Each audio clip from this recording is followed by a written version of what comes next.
धुळ्यामध्ये पावसाचा जोर कायम असल्याचं पाहायला मिळतंय। मुसळधार पावसामुळे बोरी नदीला पूर आलाय। बोरी नदीवरील पूल पाण्याखाली गेलेला आहे। 10 ते 15 गावांचा संपर्क या बोरी नदीच्या पुरामुळे तुटलेला आहे। धुळ्यात पावसाचा जोर कायम आहे। मुसळधार पावसामुळे बोरी नदीला पूर आलाय। बोरी नदीवरील पूल पाण्याखाली गेलाय। 10 ते 15 गावांचा संपर्क तुटले।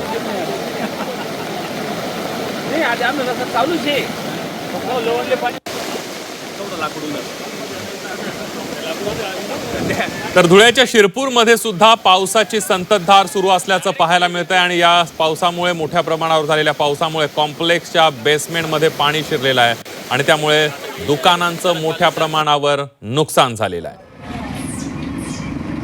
धुळ्याच्या शिरपूरमध्ये पावसाची संततधार सुरू आहे। कॉम्प्लेक्सच्या बेसमेंटमध्ये पाणी शिरले आणि त्यामुळे दुकानांचं मोठ्या प्रमाणावर नुकसान झालेलं आहे।